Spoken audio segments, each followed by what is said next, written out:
বরিশাল জেলায় গত এক বছরে সড়ক দুর্ঘটনায় প্রাণ হারিয়েছে অন্তত ৭০ জন। মহাসড়কে দাপিয়ে বেড়ানো ৩ চাকার যানবাহনের সাথে ভারী যানের সংঘর্ষে ঘটেছে সবচেয়ে বেশি দুর্ঘটনা। কোনো কিছুতেই যেন নিয়ন্ত্রণে আনা যাচ্ছে না এইসব যান চলাচল। পাশাপাশি বেপরোয়া গতি, অপরিকল্পিত সড়ক ব্যবস্থা, ফিটনেসবিহীন গাড়ি, অদক্ষ চালক ও নাগরিক সচেতনতার কথাও বলছেন বিশেষজ্ঞরা। বরিশাল থেকে আরিফুল ইসলামের পাঠানো তথ্যচিত্রে বিস্তারিত জানাচ্ছেন সাকিব আল হাসান।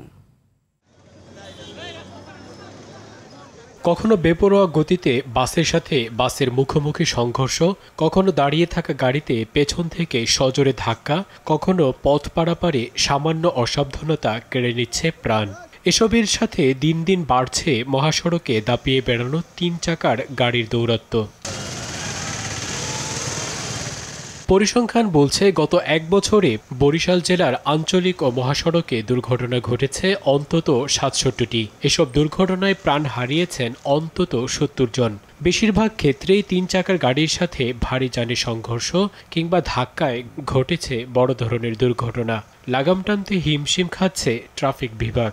মহাসড়ক যেখানে স্পিড দ্রুতগতির গাড়ি চলে, সে রাস্তায় আমরা দেখতেছি যে অযান্ত্রিক কিছু যান সেগুলো হুট করে ফিডার রোড দিয়ে উঠে পড়ে, তো সেক্ষেত্রেও কিন্তু সেগুলো দুর্ঘটনা ঘটায়।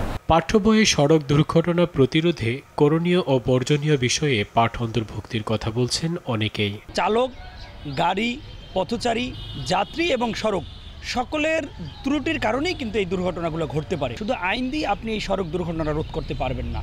আপনাকে সড়ক দুর্ঘটনা রোধ করতে হলে ব্যাপক পরিমাণ প্রচারণা চালাতে হবে। জনসচেতনতা, 3 হুইলার গাড়ি নিয়ন্ত্রণ ও সড়কের উন্নয়নের পাশাপাশি পুলিশ টহল ব্যবস্থা বৃদ্ধির কথা জানালেন রেঞ্জ ডিআইজি। দ্রুতগতির গাড়ি অথবা ফিটনেসবিহীন গাড়ি এদেরকে আটকানো, আর 3 হুইলার থেকে শুরু করে রোডে যেভাবে চলে তারা আমাদের খুব ডিস্টার্ব করে। অনবর সুপ্রিম কোর্টে রয়েছে এদের চলাচলের ব্যাপারে। তো একটু যেমন সতর্ক থাকি, জনসচেতন থাকি, রাস্তা পারাপার সব কিছু মিলে আশা করি যে আমরা একটা নিয়ন্ত্রণ আনতে পারবো। মহাসড়কগুলো 6 লেনে উন্নীত করার পাশাপাশি ট্রাফিক আইন মেনে চললে কমবে সড়ক দুর্ঘটনা, কমবে সড়কে লাশের মিছিল।